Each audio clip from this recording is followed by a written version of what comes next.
blood-curdling screams were exactly what the billionaire Blackwood family expected when the heavy steel doors slammed shut, sealing the young investigator inside their restricted basement. What they got instead was a chilling, absolute silence that would shatter a century-old empire and expose a secret no one was meant to survive. Ilara Hayes was not a woman who believed in monsters. As a senior forensic accountant for the Federal Oversight Committee in Portland, Oregon, the only monsters she encountered wore tailored Tom Ford suits and hid their atrocities behind offshore shell companies. Her latest assignment brought her to the doorstep of Blackwood Timber and Tech, a deeply private, multi-billion-dollar conglomerate nestled deep within the shadowed, mist-choked redwood forests of the Pacific Northwest. The company had been bleeding money. Nearly $45 million vanished without a paper trail over the last 5 years. Ilara's mentor, a seasoned auditor named David Aris, had warned her not to take the case. "There's something fundamentally wrong with that family, Ilara," David had told her over lukewarm coffee just 3 days prior. People who ask too many questions about the Blackwoods don't just lose their jobs. They relocate. They disappear. But Ilara, driven by a relentless need for the truth, ignored the warning. On a freezing Tuesday evening, she drove her sedan through the imposing wrought-iron gates of the Blackwood estate. The main house was a sprawling, Gothic monstrosity of dark stone and towering glass windows, isolated miles away from the nearest highway. She was greeted by Alaric Blackwood, the current CEO. Alaric was a strikingly handsome man with cold, calculating grey eyes and a smile that never quite reached them. Beside him stood Cassandra Sterling, his fiercely loyal chief operating officer and rumoured fiancée. They led Ilara into an opulent study lined with centuries-old books and the distinct, overwhelming scent of cedar and raw power. For 2 hours, Ilara meticulously laid out the financial discrepancies. She slid bank statements, intercepted emails, and wire transfer logs across the mahogany desk. "The funds didn't just evaporate, Mr. Blackwood," Ilara stated, her voice steady despite the heavy, suffocating atmosphere of the room. "They were systematically funneled into a private medical facility under this estate. The invoices list massive quantities of raw meat, reinforced titanium restraints, and heavy sedatives. You aren't running a tech empire down there. You're hiding something, or someone." The silence that followed her accusation was deafening. Alaric didn't blink. He didn't panic.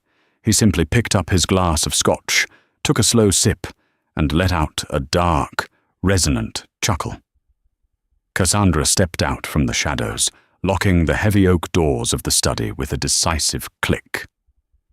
"You are incredibly brilliant, Miss Hayes," Alaric murmured, standing up to tower over her. "But brilliance without self-preservation is just a fatal flaw." "You're right. We are hiding something. But you've severely misunderstood the nature of this family."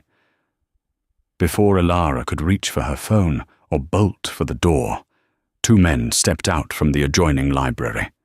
They were impossibly large, their eyes flashing with an unnatural, predatory gold in the dim light. They moved with terrifying, inhuman speed. Ilara's scream was cut short as a heavy, calloused hand clamped over her mouth. "My older brother, Silas, was the original CEO of this company," Alaric explained calmly, walking around the desk to look Ilara in the eye. 5 years ago, he suffered a psychological break.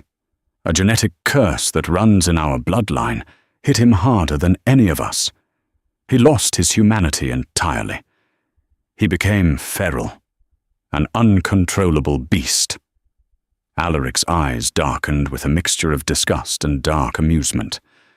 "We couldn't kill him. Our laws forbid it. So we locked him in the sub-basement, the East Wing. We call it the Den." He hasn't spoken a word, nor worn a human face in half a decade.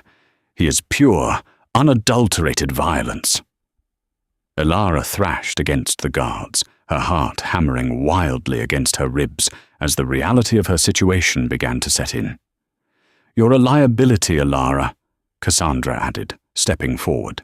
"If you disappear, the feds will tear this estate apart.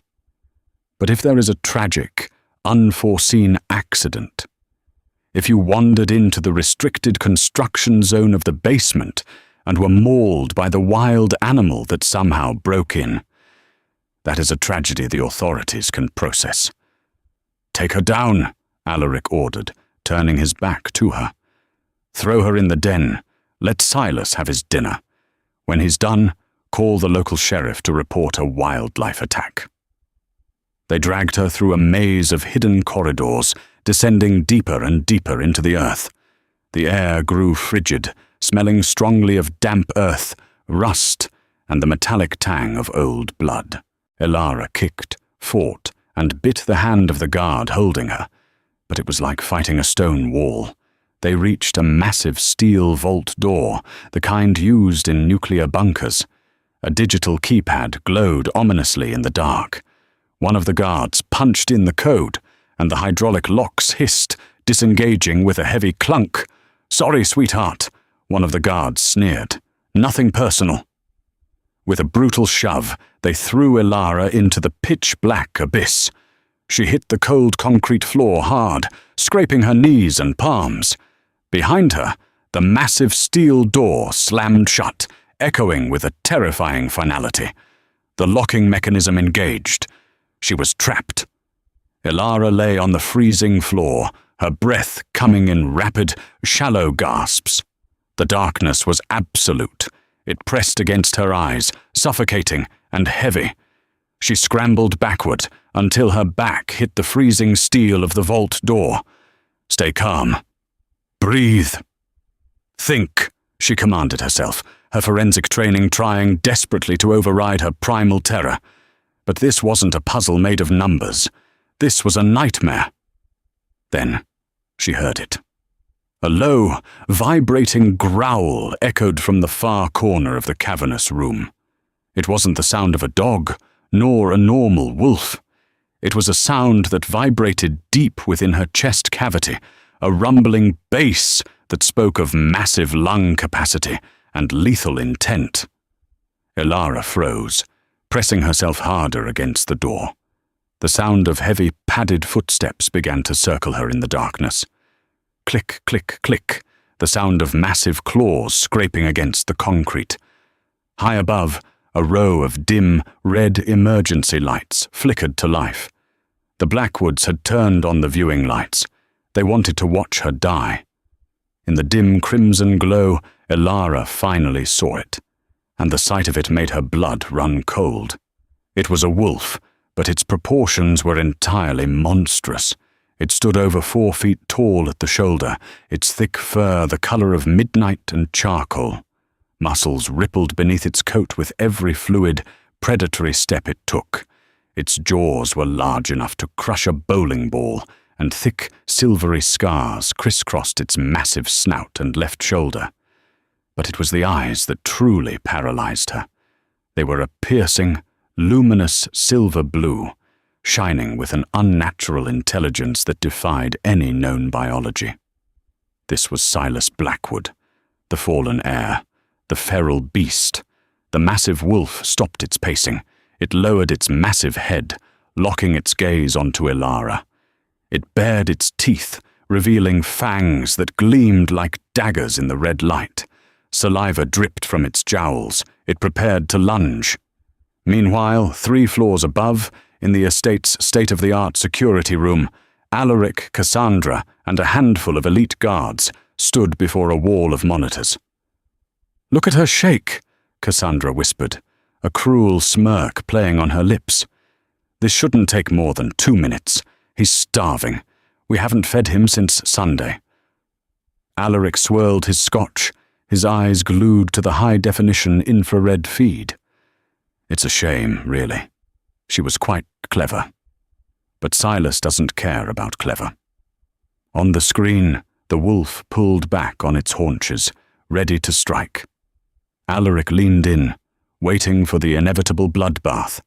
Down in the den, Elara realized she had no weapons, nowhere to run, and no hope of physically fighting off a creature of this magnitude. Her analytical mind calculated her odds of survival at absolute 0. If she was going to die, she refused to die cowering and screaming for the entertainment of the monsters watching from above. Elara forced herself to stand up. Her legs trembled violently, but she pushed herself away from the door. She stood at her full height, ignoring the tears stinging her eyes. She looked directly into the monstrous wolf's silver-blue eyes. "Do it then," Elara whispered, her voice cracking but fiercely defiant. She didn't flinch away. She didn't cover her face. She just looked into the eyes of the beast, offering him a strange, sorrowful empathy. "If you are nothing but the monster they say you are, do it." The wolf lunged. Elara squeezed her eyes shut, waiting for the tearing of flesh and the crushing of bone. But the impact never came. Instead, a massive gust of wind and the heavy scent of pine and rain washed over her. She felt the incredible heat of a massive body stop mere inches from her face. Elara slowly opened her eyes. The giant wolf was standing right in front of her. Its nose was practically touching hers. It was sniffing her wildly, taking in deep, frantic breaths of her scent. The savage, feral madness that had clouded its eyes just seconds ago was suddenly vanishing, replaced by profound confusion, shock, and an undeniable flash of recognition. The beast let out a soft, whimpering sound, a stark contrast to its earlier terrifying growl. It pressed its massive, cold nose gently against Elara's trembling hand, deliberately lowering its head in a posture of complete submission. Up in the security room, the cruel smiles vanished from the faces of the Blackwood elite. "What is he doing?" Cassandra demanded, her voice rising in pitch. "Why isn't he attacking her?" "He's playing with his food," Alaric muttered, though his grip on his glass tightened until his knuckles turned white. "He'll rip her throat out in a second.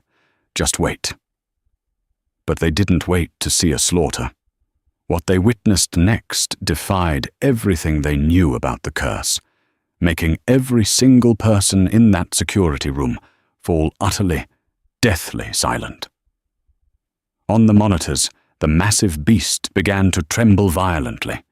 The sound of popping joints and shifting bones echoed through the audio feed. The black fur began to recede. The monstrous shape contorted, shrinking, reforming. For the first time in 5 long, brutal years, Silas Blackwood was shifting back into a man. Elara stumbled back in shock, covering her mouth as the impossible transformation occurred before her very eyes. Within seconds, a man knelt on the concrete floor in front of her. He was heavily scarred, completely naked, and breathing heavily, his dark hair falling over his face. He slowly looked up at Elara. His eyes were still that piercing, impossible silver blue. He reached out with a trembling, heavily scarred human hand, his fingers gently brushing the fabric of Elara's coat. "You," Silas rasped, his voice raw, gravelly, and unused, carrying a heavy British inflection.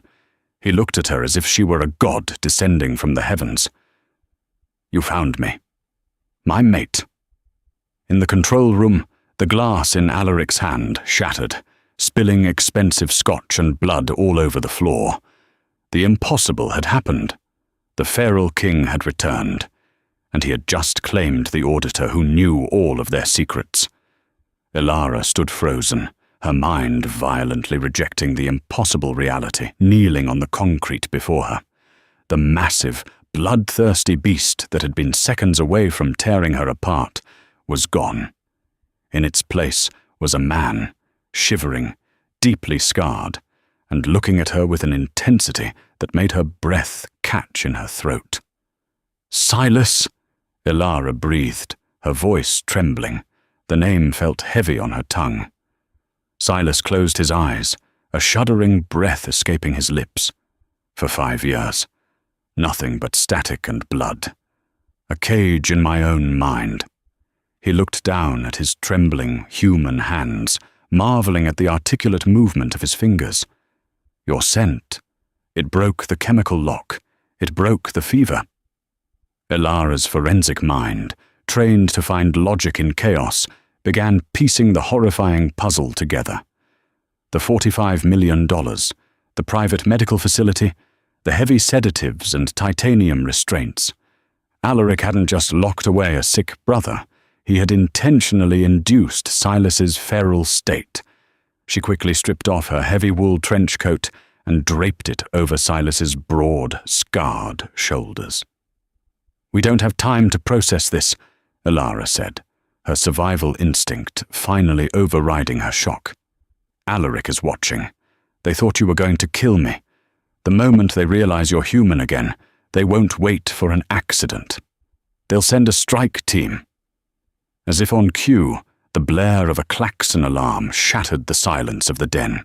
The red emergency lights swapped to a blinding, strobing white. Deep within the walls, the mechanical whir of the vault door's hydraulic locks began to cycle. "They're opening the door," Silas warned, his voice instantly dropping its fragile tremor, replaced by a cold, commanding authority that commanded a multi-billion-dollar empire. He stood up, towering over Ilara, his muscles tensing as he pulled the coat tighter around himself. His eyes flashed from human silver blue to the luminous gold of the wolf. "Stay behind me." 3 floors above, Alaric Blackwood was in a state of absolute, unhinged panic. He shoved past his elite security detail, grabbing a heavy tactical rifle from the wall rack. He loaded a magazine filled with specialized rounds, hollow point silver, heavily laced with wolfsbane neurotoxin. "Kill them both!" Alaric screamed at his captain, spittle flying from his lips. "I don't care about the noise. I don't care about the mess. If he gets out of that basement, he will slaughter every single one of us. Go! Now!" Down in the den, the massive steel vault door swung open. A heavily armed tactical team flooded the antechamber, laser sights cutting through the damp air. "Open fire!" the captain roared. But Silas was no longer a feral, mindless beast lashing out at shadows. He was an apex predator with the tactical brilliance of a corporate kingpin. Before the first shot could ring out, Silas grabbed a heavy, rusted iron pipe from a collapsed scaffolding nearby. With a terrifying roar, he hurled it like a javelin. It slammed into the main breaker box on the wall, showering the room in sparks and plunging the den into absolute darkness. Gunfire erupted, the muzzle flashes illuminating the chaos. Bullets ricocheted off the concrete, kicking up dust and stone. Ilara dropped to the floor, covering her head. Suddenly, she felt a strong hand grab her waist, lifting her effortlessly in the dark. Silas moved with impossible speed, dodging the blind spray of bullets. He didn't shift fully back into a wolf, but Ilara could feel the unnatural heat radiating from his skin, the slight elongation of his claws as he gripped her, and the terrifying guttural growls tearing from his throat. He launched them both behind a massive steel support pillar, just as a barrage of silver bullets chewed up the ground where they had been standing seconds before. "Ilara," Silas whispered, his lips brushing her ear, the sound barely audible over the deafening gunfire. "You audited the blueprints of this estate. You know the structural anomalies. Where is the blind spot?" Her mind raced. The spreadsheets, the architectural invoices, the retrofitting budgets. "The air circulation system," she gasped, her hands shaking as she gripped his arm. Alaric poured $3 million into soundproofing the East Wing, but he didn't upgrade the old Prohibition-era drainage tunnels beneath it. "There's an access grate 30 yards to our left, behind the old boiler." "Hold on to me," Silas commanded. What happened next was a blur of violence and shadow. Silas didn't run. He stalked. Using the pitch-black darkness to his advantage, he flanked the strike team. Ilara heard the sickening crunch of bone, the clatter of dropped rifles, and the terrified screams of highly trained mercenaries, realizing they were no longer the hunters. Silas was neutralizing them with clinical, brutal efficiency, never using lethal force, but breaking enough limbs to ensure they wouldn't follow. Within 90 seconds, the gunfire ceased. Silas returned to Ilara, his chest heaving, his eyes glowing gold in the dark. "The grate," he urged. Ilara scrambled to the corner, finding the heavy iron grate. Silas ripped it from the concrete with a single, effortless pull. They dropped into the freezing, waist-deep water of the drainage tunnel, the stench of stagnant mud and old rust overwhelming them. "Move," Silas whispered, pushing her forward. "Alaric won't stop until we are dead. But he has made a fatal miscalculation." "What?" Ilara asked, splashing through the dark, her teeth chattering from the freezing water. "He forgot," Silas growled, a dark, dangerous smile playing on his lips, "that this is my company, and I know exactly where the bodies are buried." It took them 3 agonizing hours to navigate the labyrinth of underground tunnels, finally emerging into the freezing, rain-slicked redwood forest miles away from the main estate. Ilara was hypothermic, her hands numb, but she pushed through the pain, driven by pure adrenaline. Silas, seemingly immune to the cold, carried her the final 2 miles to a hidden hunting cabin he had bought a decade ago under a dummy corporation, a secret Alaric never knew about. Inside, Silas quickly built a fire. He found an old cache of clothes, dressing in a simple black sweater and jeans that barely contained his muscular frame. Ilara huddled under a thick thermal blanket, sipping scalding tea, watching the man who was supposed to be a mindless beast expertly boot up an encrypted satellite laptop. "The $45 million, Ilara said, her voice finally steadying. "It wasn't embezzled.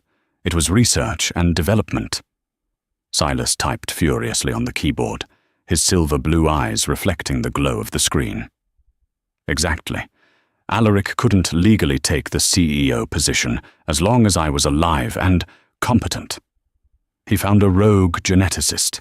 They synthesized a neurotoxin, a chemical trigger designed to artificially induce the feral moon state in our bloodline permanently. He invited me to dinner, poisoned my wine, and by midnight I was tearing apart my own study. He played the grieving, reluctant brother perfectly, stepping in to save the company while locking me in a cage. He hit a final key, bringing up a complex web of offshore banking nodes. But Alaric is arrogant. He thought I was gone forever. He didn't scrub the original medical supply network. He just buried it deep. And I found the loose threads, Ilara realized, a fierce, triumphant energy surging through her. If we cross-reference my audit logs with your encrypted network access, we can prove he funded a black market bioweapon. We can prove premeditated, attempted murder. Silas turned to look at her, the harsh lines of his face softening.